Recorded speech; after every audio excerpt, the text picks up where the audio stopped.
அன்பார்ந்த இணையதள நேயர்களை மீண்டும் www.qcrc.in என்ற இணையதளத்திற்காக நியூஸ் தமிழ் செய்திருக்கையில் உங்களை சந்திப்பதில் பெருமகிழ்ச்சி அடைகிறோம். இன்று 14 ஆகஸ்ட் 2009 முக்கிய செய்திகளை தற்போது பார்க்கலாம். இந்திய ஜனாதிபதி பிரதீபா பட்டேல் அவர்கள் சுதந்திர தின விழா உரையாற்றிய போது பன்றிக்காய்ச்சலை ஒழிக்க அரசுடன் மக்கள் ஒத்துழைக்க வேண்டும் என்றும், இந்த ஆண்டு பருவமழை பொய்த்துவிட்டதால் மக்கள் அதனுடைய சவால்களை எதிர்கொள்ள வேண்டும் என்றும், இதனால் வேளாண்மை பாதிக்கப்பட்டு இருப்பதோடு குடிநீர் பிரச்சனையும் உருவாகி வருகிறது என்றும், இந்த சூழ்நிலையை சமாளிக்க தேவையான அனைத்து நடவடிக்கைகளும் அரசு எடுத்து வருகிறது என்று கூறியதாக டெல்லியிலிருந்து தகவல்கள் வெளிவந்து கொண்டிருக்கிறது.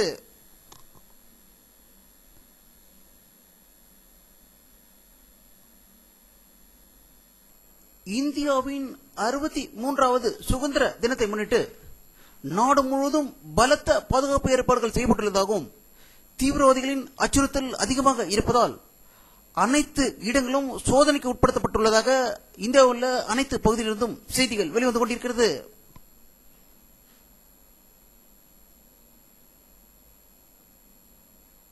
திரிபுரா மாநில தலைநகர் அகர்தலாவில் உள்ள ரயில் பாதைகளில் சுதந்திர தின விழா கொண்டாட்டத்தை சீர்குலைக்க தீவிரவாதிகள் ஊடுருவாமல் இருப்பதற்காக பாதுகாப்பு படையினர் ரோந்து பணியில் ஈடுபட்டுள்ளதாக தகவல்கள் வெளிவந்து கொண்டிருக்கிறது.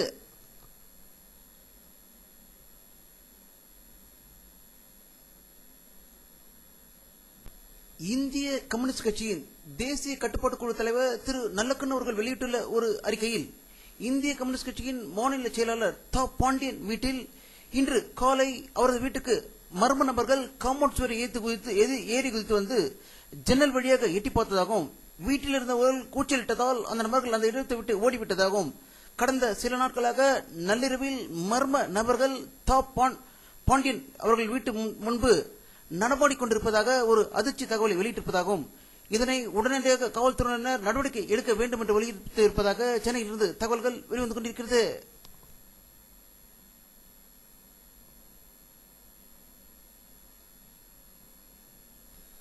தமிழ் ஈழ தமிழர் பாதுகாப்பு இயக்கத்தின் ஒருங்கிணைப்பாளர் பழ நெடுமாறன் அவர்கள் வெளியிட்டுள்ள ஒரு செய்தி அறிக்கையில், இலங்கையில் சுமூக நிலை நிலவுகிறது என்று தமிழ்நாடு முதலமைச்சர் கருணாநிதி கூறியிருப்பது அந்நாட்டில் 1,00,000 பேர் படுகொலை செய்யப்பட்டதை சுமூக நிலை என்று கருதுகிறாரா என்று அவர் கேள்வி எழுப்பியிருப்பதாக சென்னையிலிருந்து தகவல்கள் வெளிவந்து கொண்டிருக்கிறது.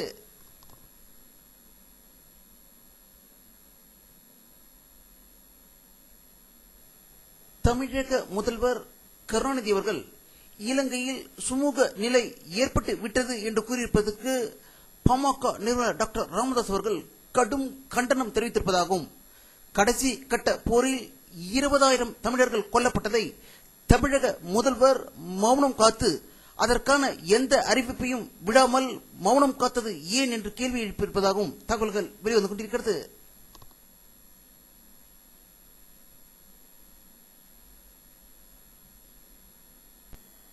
தமிழக எதிர்க்கட்சி தலைவியும் அதிமுக பொதுச்செயலாளருமான செல்வி ஜெயலலிதா அவர்கள் வெளியிட்டுள்ள ஒரு செய்தி இருக்கையில், பன்றிக்காய்ச்சலை கட்டுப்படுத்த கோரி தமிழக அரசை வலியுறுத்தும் வகையில் சென்னையில் 16ஆம் தேதி அதிமுக ஆர்ப்பாட்டம் செய்யும் என்று செய்தி வெளியிட்டிருப்பதாக சென்னையிலிருந்து தகவல்கள் வெளிவந்து கொண்டிருக்கிறது.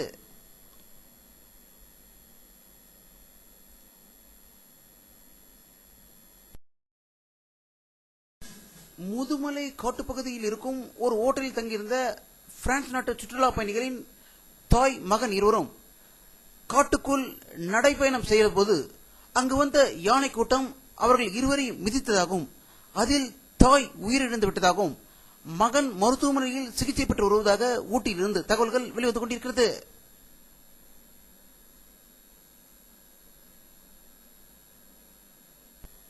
தமிழகத்தின் சுதந்திர தின விழாவை சீர்குலைக்க சதியாக திருப்பூரில் பைப் வெடிகுண்டுகள் கண்டுபிடிக்கப்பட்டுள்ளதாகவும், இதனை போலீசார் தனியாக எடுத்து சென்று அவற்றை செயலிழக்க செய்ததாகவும், இவை வெடித்திருந்தால் 1/2 கிலோமீட்டர் அளவுக்கு பாதிப்பு ஏற்பட்டிருக்கும் என்று திருப்பூரிலிருந்து செய்திகள் வெளிவந்து கொண்டிருக்கிறது.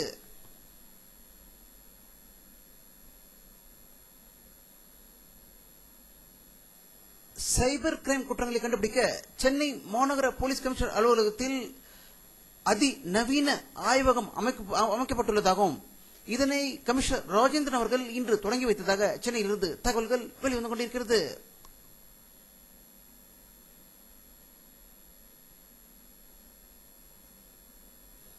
தமிழக நிதியமைச்சர் பேராசிரியர் க. அன்பழகன் அவர்கள் தலைமைச் செயலகத்தில் அண்ணா நூற்றாண்டு விழாவை முன்னிட்டு மலர் வெளியிடுவதற்கான அமைக்கப்பட்ட குழுவின் 2வது கூட்டத்தை கூட்டி ஆலோசித்ததாக தலைமைச் செயலகத்திலிருந்து செய்திகள் வெளிவந்து கொண்டிருக்கிறது.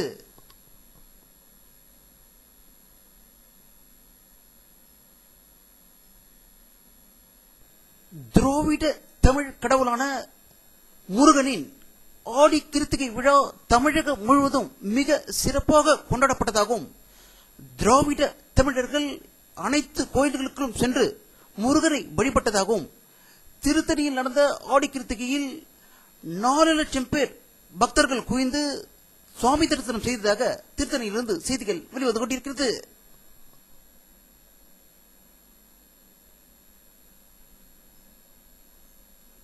ராஜஸ்தான் மாநிலத்தின் எதிர்க்கட்சி தலைவியான வசுந்தராஜாவை பதவியிலிருந்து நீக்க வேண்டும் என்று பாரதிய ஜனதா கட்சி மேலிடம் உத்தரவிட்டதை அடுத்து அவருக்கு ஆதரவான எம்எல்ஏக்கள் டெல்லியில் பாரதிய ஜனதா கட்சி தலைவர் ராஜ்நாத் சிங்கை சந்தித்து அவரிடம் விவாதித்ததாகவும் அதன் பிறகு எதிர்க்கட்சி தலைவர் லால்கிருஷ்ண அத்வானி அவர்களை சந்திக்க அவருடைய வீட்டிற்கு சென்ற போது அவர் இவர்களை பார்க்க அனுமதிக்க முடியாது என்று கூறிவிட்டதால் அவர் வீட்டில் முற்றுகை இட்டதாக டெல்லியிலிருந்து தகவல்கள் வெளிவந்து கொண்டிருக்கிறது.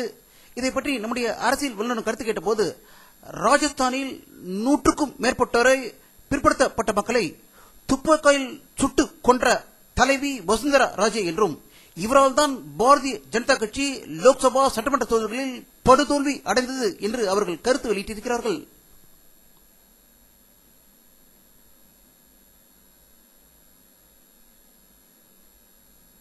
இந்தியா முழுவதும் பன்றிக் காய்ச்சலுக்கு இதுவரை 24 பேர் உயிரிழந்ததாகவும் பூனாவில் அதிகபட்சமாக 15 பேர் உயிரிழந்ததாகவும் மத்திய சுகாதார அமைச்சர் திரு ஆசாத் அவர்கள் வெளியிட்டுள்ள ஒரு செய்தியில் பன்றிக் காய்ச்சல் நோயை தடுப்பதற்கான அனைத்து வழிமுறைகளும் ஆரம்பமாகிவிட்டது என்றும் மக்கள் பீதியடைய வேண்டாம் என்று கூறியிருப்பதாக டெல்லியிலிருந்து தகவல்கள் வெளிவந்து கொண்டிருக்கிறது.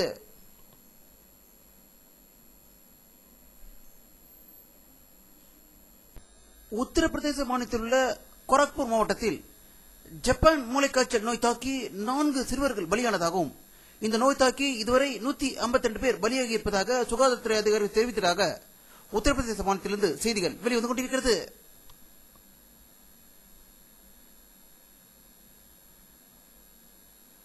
சீன நாட்டில் தேசிய தினத்தை முன்னிட்டு போலீசார் பல இடங்களில் சோதனை நடத்திய போது 50,000க்கும் அதிகமான துப்பாக்கிகளை கைப்பற்றியதாக பீஜிங்கிலிருந்து தகவல்கள் வெளிவந்து கொண்டிருக்கிறது.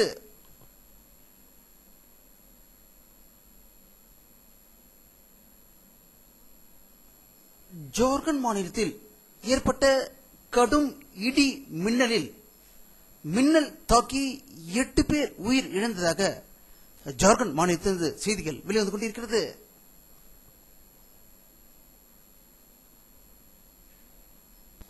வானிலை அறிக்கை 14 ஆகஸ்ட் 2009 பிற்பகல் 3 மணியில் எடுக்கப்பட்ட சேட்டலைட் புகைப்படத்தை தற்போது பார்த்துக் கொண்டிருக்கிறீர்கள். தமிழகத்தில் மேற்கு தொடர்ச்சி மலைப்பகுதிகளில் அதிக மேகமூட்டங்கள் காணப்படுவதை இந்த படத்தில் காணலாம். தமிழகத்தில் ஒரு சில இடங்களில் மழை பெய்ததாக தகவல்கள் வெளிவந்து கொண்டிருக்கிறது. பகல் நேரத்தில் வெப்பத்தின் தாக்கம் அதிகமாக இருந்ததாகவே தகவல்கள் வெளிவந்து கொண்டிருக்கிறது.